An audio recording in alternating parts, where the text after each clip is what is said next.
할렐루야.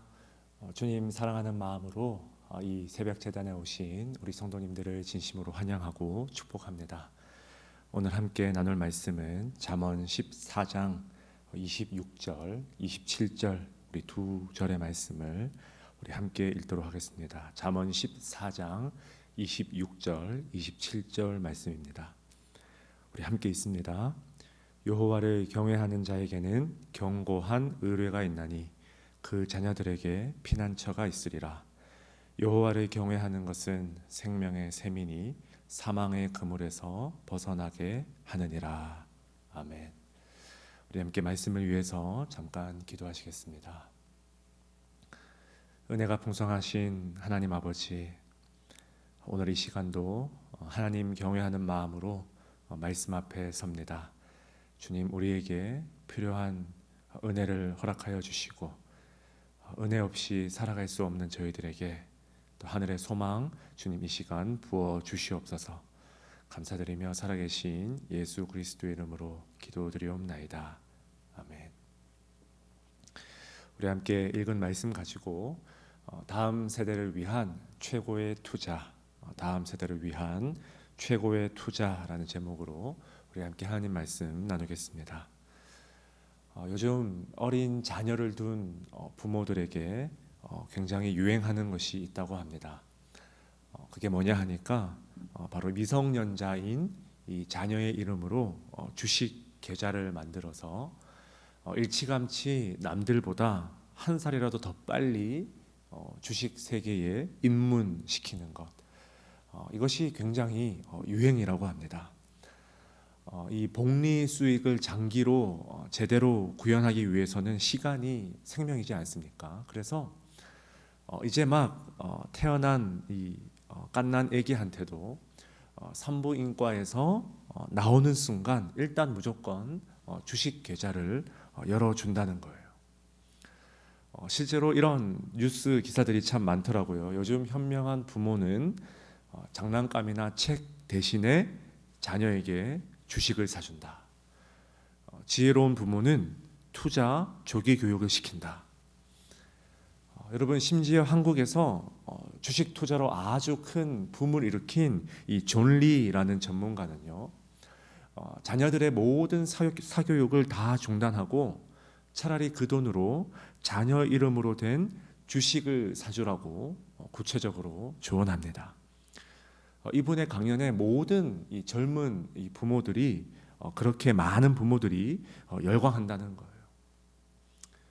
여러분, 이 개인 주식 투자자들을 가리켜서 우리가 흔히 개미라고 부르잖아요. 그래서 한국 주식에 투자한 자들은 동학개미, 또 미국 주식에 투자하는 자들은 뭐 서학개미다 그렇게 부르는데, 이렇게 자녀 이름으로 주식을 사주는 자들을 가리켜서 개미 부모다 그렇게 부른다고 합니다. 개미 부모, 일종의 신조어죠. 부지런한 부모가 개미 부모가 아니라 자녀에게 주식 계좌를 열어주는 부모를 가리켜서 개미 부모다 그렇게 부른다는 거예요. 그러니까 요즘 시대에, 지금 이 시대에 2021년 이 시점에 세상이 지혜로운 부모라고 정의하는 부모는 여러분 어떤 부모입니까? 개미 부모라는 거예요. 이것이 바로 자신의 자녀와 다음 세대를 향한 최고의 투자이자 부모가 자녀에게 줄 수 있는 최고의 선물이라는 것입니다. 여러분 어떻습니까? 이렇게 세상이 요구하는 뭐랄까요? 부모에 대한 상이랄까요? 이 부모상은 시대마다 참 급속도로 변하는 것 같습니다. 우리 윗세대 이 부모들에게 요구했던 부모상이 다르고 지금 저희 시대가 다르고 또 앞으로 몇십 년 또 후가 앞으로 계속 이 부모상은 변하겠죠. 자, 그런데 여러분, 그렇다면 성경이 말하는 말씀이 변하는 시대마다 변하지 않는 영원토록 있을 이 성경이 말하는 다음 세대를 위한 최고의 투자는 과연 무엇일까요? 그것도 특히 지혜의 책이라고 불리는 이 잠언이 이야기하는 최고의 부모는 어떤 부모일까요? 오늘 말씀 26절을 우리 다시 한번 함께 읽겠습니다. 시작. 여호와를 경외하는 자에게는 견고한 의뢰가 있나니 그 자녀들에게 피난처가 있으리라. 아멘. 자, 여러분, 여호와를 경외하다라는 이 말은 우리가 너무나 잘 아는 대로 잠언 전체의 가장 큰 주제라고 할 수 있습니다. 잠언에서만 무려 14번이나 이 여호와 경외라는 표현이 사용되었는데, 단연코 구약 성경 39권 중에서 잠언에서만 압도적으로 등장하는 주제가 바로 이 여호와 경외라는 거예요. 그런데요, 잠언에서 사용된 이 14차례의 이 용례를 한번 쭉 살펴보면 대부분 여호와 경외의 정의가 무엇인지, 혹은 여호와를 그냥 경외하라, 어떤 명령어가 대부분이에요. 자, 대표적인 게 잠언 1장 7절 말씀이죠. 여호와를 경외하는 것이 곧 지식의 근본이다. 9장 10절도 마찬가지죠. 여호와를 경외하는 것이 지혜의 근본이다. 여호와 경외의 정의가 바로 이런 구절들 속에 담겨 있다는 거예요. 그런데 오늘 우리가 읽은 이 14장의 두 구절은요, 26절, 27절 말씀은 같은 여호와 경외에 대해서 말하고 있지만 조금 관점이 다르죠. 바로 이 여호와 경외의 유익이 무엇인지를 알려주는 잠언의 대표적인 구절들이라는 것입니다. 그러니까 우리가 여호와를 두려워하고 여호와를 경외했을 때 얻을 수 있는 어떤 구체적인 복이 무엇인지, 추상적인 복이 아니라 구체적인 현실적인 복이 무엇인지를 지금 제대로 짚어준다는 것입니다. 그런데 여러분, 이 26절이 말하는 여호와 경외의 유익이 무엇입니까? 견고한 의뢰가 있나니 그 자녀들에게 피난처가 있으리라. 아멘. 그러니까 내가 여호와를 경외하고 우리 부모된 우리가 어른된 이 윗세대가 여호와를 경외하고 여호와를 두려워하는 삶을 살아가면 누가 그 유익을 자연스럽게 누리게 됩니까? 그 자녀들에게 피난처가 생긴다는 거예요. 단순히 내 개인적인 유익뿐만이 아니라 함께 살아가는 자녀들에게, 다음 세대들에게 엄청난 영향력을 미치는 행위가 된다는 것입니다. 사랑하는 여러분, 그렇다면 여호와를 경외하는 것이 대체 무엇일까요? 이것을 현실적으로 좀 바꿔서 이야기하면 하나님을 제외하고는 그 어떤 것도 아무것도 두려워하지 않는다는 것을 의미합니다. 그러니까 하나님 외에는 그 어떤 것도 나에게 이 두려움이라는 감정을 주지 못한다는 거예요. 여기서 여러분, 견고한 의뢰라는 말은요, 많은 영어 성경 버전을 찾아보시면 strong confidence 그렇게 번역했어요. 하나님을 경외하는 자는 아주 강한, 그 어떤 것도 이 확신을 무너뜨릴 수 없을 만큼 강한 확신 가운데 살아간다는 거예요. 왜요? 하나님 외에는 그 어떤 것도 두려울 게 없다는 거예요. 주가가 곤두박질 쳐도, 설령 비즈니스가 잘 되지 않더라도, 아니 심지어 건강을 잃는다 할지라도, 그런 어려움들이, 삶의 수많은 어려움들이 나의 중심을 흔들 수 없다는 강한 확신이 있다는 거예요. 어떤 자가요? 여호와만을 두려워하는 자가. 믿으십니까?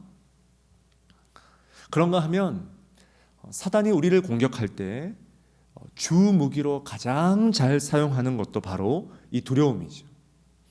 사단은 언제나 우리에게 두려움을 심어줍니다. 사단의 목적은 언제나 피상적인 우리가 겪는 어려움이 그 목적, 우리를 공격하는 그 본질이 아니라 두려움이라는 이 마음과 감정이 사단의 주 목적이라는 거예요. 겉으로 보기에 우리의 삶 속에 일어나는 수많은 수십 가지의 가슴 아픈 그런 현상들이 있다면 사단의 목적은 언제나 한 가지예요. 두려움을 일으키는 것. 오직 하나님만 두려워하지 못하도록, 하나님보다 다른 것들을 더 두려워하도록 우리를 자꾸만 몰아간다는 것입니다. 트렌드에 조금만 뒤처지면 불안하게 만들죠. 남들 다 하는 것 하지 못할 때, 남들 다 누리는 것을 나만 누리지 못하는 것 같을 때 자꾸만 우리에게 조급한 마음, 불안한 감정, 초조한 마음을 심어 준다는 것입니다. 여러분, C.S. 루이스가요, 스크루테이프의 편지라는 책에서 이렇게 사단의 전략을 소개합니다. 원수가 인간의 마음에 접근하지 못하도록 바리게이트를 치기에 불안과 걱정만큼 효과적인 게 없다. 자신이 두려워하는 그 일에만 정신이 팔려서 매달려 있도록 조치하라. 여러분, 사단의 입장에서 원수는 하나님이죠. 그러니까 하나님이 우리 마음 가운데 접근하지 못하도록, 하나님이 성령이 강력하게 충만히 내 마음 가운데 임재하지 못하도록 차단하는 것이 무엇입니까? 불안과 걱정. 하나님 외에 다른 것들을 더 두려워해서 그 두려움에만 모든 정신이 매몰되어 있도록 만드는 것, 이것이 바로 사단의 가장 주된 전략이라는 것입니다. 그래서 여러분, 오늘 말씀이 우리에게 들려주는 지혜는요, 우리로 하여금 오직 하나님만을 두려워하는 어른이 될 것을 권면하고 있습니다. 주님은요, 이런 신앙과 강한 놀라운 이 스트롱 컨피던스를 가진 부모에게서 자라나는 그 자녀들을 절대로 그냥 내버려 두지 않으심을 여러분 믿으시기 바랍니다. 자신의 부모가 하나님을 향해서 절대로 결단코 흔들리지 않는 확신 가운데 살아가는 모습을 보면요, 그것 자체로 그 자녀에게 하나님께서도 놀라운 피난처가 되어 주신다는 것입니다. 사랑하는 여러분, 우리가 자녀를 키우다 보면요, 부모된 우리는 어떻게든 우리 힘으로 자녀에게 뭔가 피난처를 만들어주고 싶은 마음이 참 간절해요. 부모의 마음은 다 마찬가지겠죠. 이제 갓 태어난 여러분, 그 어린 자녀의 이름으로 된 주식계좌를 열어주는 이유도 무엇입니까? 이것이 혹시나 나중에 우리 자녀에게 아주 좋은 피난처가 될 수 있지 않을까, 그런 생각이 든다는 거예요. 좋은 교육을 여러분 왜 우리 자녀에게 제공해 주고 싶습니까? 그것이 우리 자녀에게 좋은 피난처가 되지 않을까라는 생각이 든다는 거예요. 좋은 경험을 통해서, 좋은 만남을 통해서 남들이 제공해 주지 못하는 그 어떤 것들을 나는 우리 자녀에게 줌으로 인해서 어떻게든 피난처를 만들어 주고 싶기 때문에 자꾸만 우리 어른들이 뭡니까? 내 힘으로 피난처를 만들어 주지 못하는 것 같은 마음이 들 때 하나님 외에 다른 것들을 더 자꾸만 두려워하게 된다는 것입니다. 그러나 여러분, 잠언이 말하는 부모의 지혜는요, 자녀에게 가장 확실한 피난처를 만들어주는 방법이 단 한 가지가 있는데, 그것이 바로 오직 하나님만 두려워하는 삶의 경건임을 아주 정확하게 우리에게 알려주고 있어요. 정말 부모된 우리가 삶 속에서 우리 부모님은 정말 하나님만 두려워하는 사람들이구나. 우리 할아버지 할머니는, 우리 부모는, 우리 엄마 아빠는 정말 하나님 외에는 그 어떤 것도 두려워하지 않는 경건을 가진 부모구나. 여러분, 이 모습을 보여주는 것보다 더 나은 투자가 없음을 믿음으로 고백하시기 바랍니다. 이보다 더 자녀를 사랑할 수 있는 현실적인 방법이 없다는 거예요. 우리 교회가 이것보다 더 다음 세대를 확실하게 양육해 낼 수 있는 방법이 없다는 것입니다. 여호와를 경외하는 자에게는 그 자녀들에게 피난처가 있으리라. 이 말씀 가슴에 새기고 다음 세대를 향한 최고의 투자를 바로 실행할 수 있는 저와 여러분 될 수 있길 주님의 이름으로 축원드립니다. 우리 함께 주신 말씀 가슴에 새기며 함께 기도합시다. 하나님, 우리가 어떻게 다음 세대를 위해서, 자녀와 손자들을 위해서 투자하고 있습니까? 하나님 앞에서 하나님을, 오직 하나님만 두려워하는 삶의 그 경건을 우리에게 허락하여 주시옵소서. 특별히 오늘은 목요일입니다.